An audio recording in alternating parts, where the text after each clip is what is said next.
ನಮ್ಮ ಹೆಸರು ಈರಪ್ಪ ಅಂತ. ಈ ಥರ ರಾಜಕಾಲುವೆಯಲ್ಲಿ ಎಲ್ಲ ಗಲೀಜು ಬೆಳ್ಕೊಂಡು ಪೇಸ್ಟ್ ಎಲ್ಲ ಇಲ್ಲಿ ಹಾಸ್ಪಿಟ್ಲ್ ಐತೆ. ಹಾಂ, ಇದು ಪಕ್ಕದ ಆಸ್ಪತ್ರೆ. ಹಾಂ, ಪಕ್ಕದಲ್ಲಿ ಆಸ್ಪತ್ರೆ. ಈ ಗಿಡ ಗಂಟೆ ಎಲ್ಲ ಆಸ್ಪತ್ರೆ ಒಳಕ್ಕೂ ಬೆಳ್ಕೊಂಡಿದ್ದಾಗಿದ್ದಾವೆ. ಹಾಂ, ಒಳಕ್ಕೂ ಬೆಳ್ಕೊಂಡಿದ್ದಾವಲ್ವಾ? ಹಾಂ, ಒಳಕ್ಕಿತ್ತು, ಸ್ವಲ್ಪ ಕ್ಲೀನ್ ಮಾಡೋರು. ಒಳಗಡೆ ಇದೆ, ಒಳಗಡೆ ಇತ್ತು, ಸ್ವಲ್ಪ ಕ್ಲೀನ್ ಮಾಡಿ ಔಷಧಿ ಹೊಡೆದಾರೆ. ಔಷಧಿ ಹೊಡೆದವ್ರೆ. ಹಾಂ,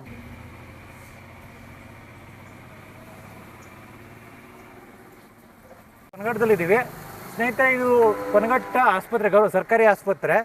ಪಕ್ಕದಲ್ಲೇ ರಾಜಕಾಲುವೆ ಐತೆ. ಇಲ್ಲೊಂದು ಸ್ವಲ್ಪ ತೋರಿಸು. ರಾಜಕಾಲುವೆ ಐತೆ. ಈ ರಾಜಕಾಲುವೆ ಪರಿಸ್ಥಿತಿ ನೋಡಿ ಯಾವ ಲೆಕ್ಕದಲ್ಲಿದೆ ಅಂದರೆ, ಎಲ್ಲ ಬಂದು ಆಸ್ಪತ್ರೆ ಪಕ್ಕದಲ್ಲೇ ಪೂರ್ತಿ ಎಲ್ಲ ಇಲ್ಲಿ ಸ್ಟಾಕ್ ಆಗಿ ನಿಂತಿದೆ. ಇಲ್ಲಿ ಮುಂದಕ್ಕೆ ಹೋಗೋ ಲೆಕ್ಕದಲ್ಲೂ ಇಲ್ಲ. ಯಾವ ರೀತಿ ಇಲ್ಲಿ ಗಲೀಜು ವಾತಾವರಣ ಐತೆ ಅಂತಂದರೆ, ಇಲ್ಲಿರೋಂಥ ಬೇಲಿ ಎಲ್ಲ ಪೂರ್ತಿ ಆಸ್ಪತ್ರೆ ಕಾಂಪೌಂಡ್ ಒಳಕ್ಕೂ ಇದಾಗಿದ್ದಾವೆ.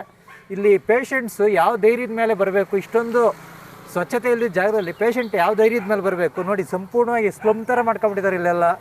ಯಾವ ಲೆಕ್ಕದಲ್ಲಿ ಇದೆ ಅಂತಂದರೆ, ಒಂದು ಗಿಡ ಗಂಟೆ ಕ್ಲೀನ್ ಮಾಡ್ತಾ ಇಲ್ಲ, ಸಂಪೂರ್ಣ ಇಲ್ಲಿ ಇದೇ ಲೆಕ್ಕದಲ್ಲಿ ಹೋಗಿ ಕೆರೆಗೆ ಹೋಗುತ್ತಾ?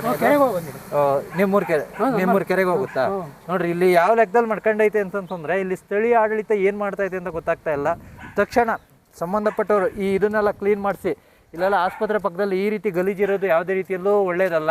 ಇದು ಆರೋಗ್ಯದ ದೃಷ್ಟಿಯಿಂದ ಆಗಿರ್ಬೋದು, ಮೂಲಭೂತ ಸೌಕರ್ಯಗಳನ್ನ ಕೊಡೋಂಥ ದೃಷ್ಟಿಯಲ್ಲಾಗಿರ್ಬೋದು, ಎಲ್ಲ ಎಡವೈತೆ. ದಯವಿಟ್ಟು ಆದಷ್ಟು ಬೇಗ ಈ ಜಾಗನ ಶುದ್ಧ ಮಾಡಬೇಕು, ಸಂಪೂರ್ಣ ಸ್ವಚ್ಛತೆ ಮಾಡಬೇಕು ಅಂತಂತ ಈ ಮೂಲಕ ಕೇಳ್ಕೊತಾ ಇದ್ದೀವಿ.